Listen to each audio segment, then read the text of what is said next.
Voilà, donc bonjour à tous. Nous sommes en belle fin d'après-midi. Comme je vous l'ai annoncé le mois dernier, nous commençons la série d'une interview mensuelle des thérapeutes de Vivre en Harmonie. Et donc aujourd'hui, je vous présente Florence Soisson, qui est art thérapeute à Strasbourg.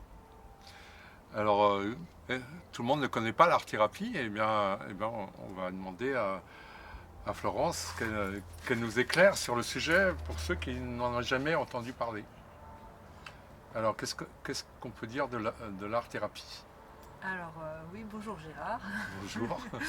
Donc l'art-thérapie, c'est comme son nom l'indique, c'est une thérapie et qui utilise comme moyen d'expression, au lieu d'utiliser la parole, comme chez un psychologue, chez un psychanalyste, on va utiliser l'art comme moyen d'expression et comme moyen de transformation, puisque l'art, on crée, on transforme, on peut vraiment euh, faire ressurgir des choses de soi dont on n'avait peut-être pas conscience, et on peut Ouais, les transformer grâce d'accord. à l'art-thérapie. D'accord. Alors, quelle forme d'art on peut utiliser est-ce qu'on peut avoir des exemples? On peut tout utiliser comme forme d'art. On peut Hein. utiliser la peinture, la musique, la danse, les marionnettes, le modelage, tout est possible. Du Le théâtre, théâtre, la lecture, l'écriture? l'écriture, ouais, ouais, ouais. D'accord, Ouais. Mm. d'accord. Donc, ça, qu'est-ce qui fait qu'on va utiliser un moyen plus qu'un autre? Enfin une forme d'art plus qu'une autre. Est-ce que c'est en fonction de la personnalité de la personne ou en fonction du ressenti de la thérapeute C'est ou autre chose, hein, je ne sais pas.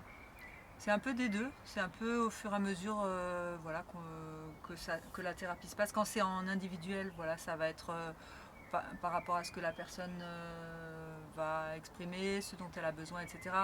Je vais peut-être orienter vers certaines techniques qui vont être peut-être plus à même de permettre l'expression Mhm. et la transformation. Et en groupe, on peut utiliser plusieurs techniques les unes après les autres. Voilà. D'accord, d'accord. Et alors, et, euh, euh, qu'est-ce que ça peut apporter à la personne? Alors, ce que ça peut apporter, c'est un mieux-être. Voilà, c'est une compréhension de choses. Voilà, c'est avoir un autre regard sur ce qui nous arrive, ce qui nous fait agir, ce qui nous fait peut-être avoir des choses qui coincent ou qui ne se passent pas tout à fait comme on le voudrait. Donc ça permet d'avoir un regard vraiment plus créatif sur tout ça. Déjà, dans l'expression, ça permet de voir des aspects qu'on n'avait peut-être pas forcément compris. Mhm. Et puis, toujours cette idée de transformer.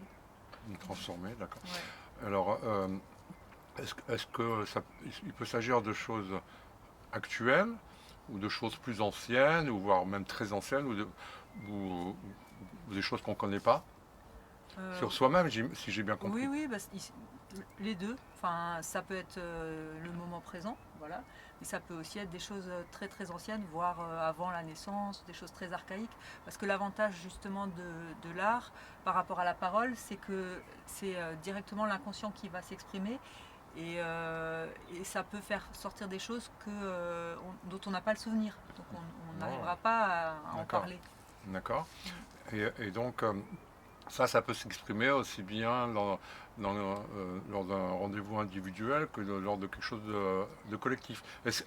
Oui, j'ai pas abordé le sujet d'ailleurs. Est-ce qu'il y a des différences dans ce que ça peut apporter si on est tout seul avec vous ou alors avec plusieurs personnes?